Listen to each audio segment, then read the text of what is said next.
Indian Army gives you the strength to never say no. I was commanding a battalion in Patiala, and one fine afternoon, maybe while having lunch, I get a call from the brigade commander to come and see him in the office. And he tells me that Punia, your battalion has to construct a cenotaph, and it has to be done in 2 months. And I say, yes sir, it will be done. And very next minute he asked me, do you know what is a cenotaph? I said, no sir. And he says, how did you say that it will be done? I said, I am commanding a battalion, and don't doubt the capability of my battalion. That is the strength of Indian Army. And incidentally, cenotaph is another word for a war memorial. We constructed it, and in this picture you see the Chief Minister of Punjab, Captain Amarinder Singh, is congratulating the battalion commander in the photo. So these are the incidents which actually, when one looks back, feel that kind of, I would say, strength of Indian Army. You never say no for anything. I mean, I can share an experience with you that I was commanding the Republic Day Parade in 2018 from India Gate till Red Fort. And while commanding that parade, I was literally looking back and getting so emotional that in 1975, 43 years earlier, I was denied the opportunity to participate in the same parade as a child. And I cried that night in the school while sleeping in the bed. But God gives you back in some form, and that is something that can only happen in the military. I was commanding the armored division at Hisar, and one fine morning got a call from the Chief Minister of Haryana, Mr. Manohar Lal Khattar, that army may have to mobilize to Sirsa to restore law and order situation and assist the civil administration in Sirsa. You recollect when the Dera Sacha Soda chief Sant Ram Rahim was arrested in Panchkula. It had created a major crisis not only in Panchkula but in Sirsa, when the people came out on the streets and the mob was almost, I would say, at a situation where anything could have happened. That is when military was called, and I, as the divisional commander, had to mobilize from Hisar to Sirsa. We cordoned the Dera. Dera को हमने चारों तरफ से घेर लिया था, and thereafter we had two options. Individually, I thought over it. That one option was to immediately rush, apply force and vacate the Dera. Second option was to give peace a chance. Maybe wait for a couple of hours oblique, maybe a day or two to vacate the Dera, because people inside were your own people.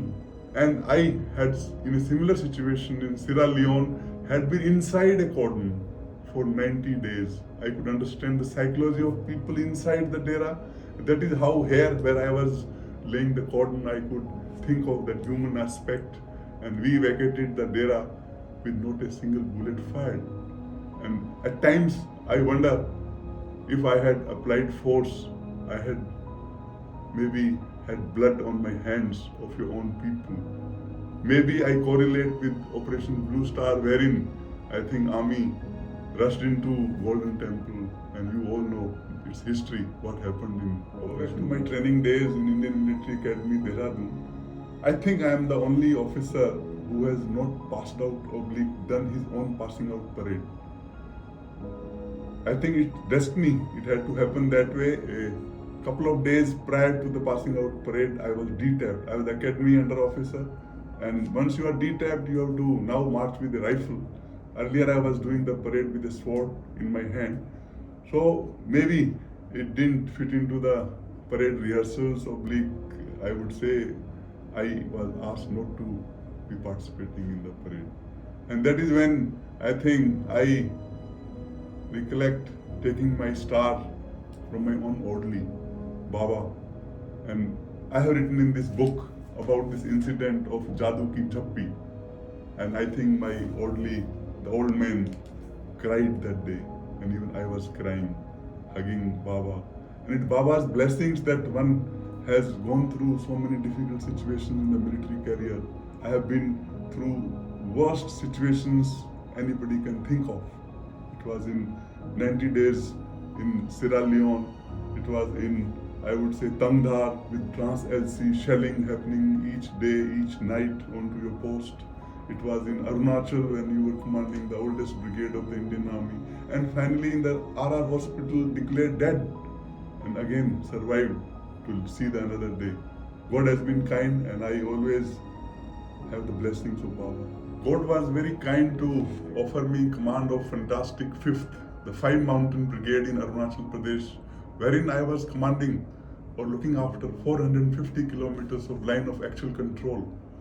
And the only brigade to have a helicopter parked next to the brigade commander's house so that you can go to any post anytime.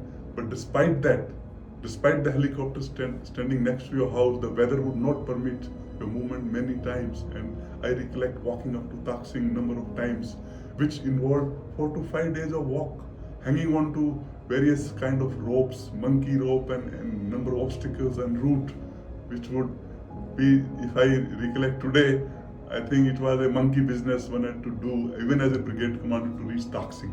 And when I think of Taksing, I recollect the young Goba the hunter, the young boy who was doing the duty for the military. And he disappeared one fine day. The mystery around Goba is still something which disturbs me each day. And I think of Goba, I feel that that young boy was put into the business of guarding the line of actual control by me. He was doing my job, but probably that's the way life is. And till date, I have not been able to overcome that guilt in me of losing Goba.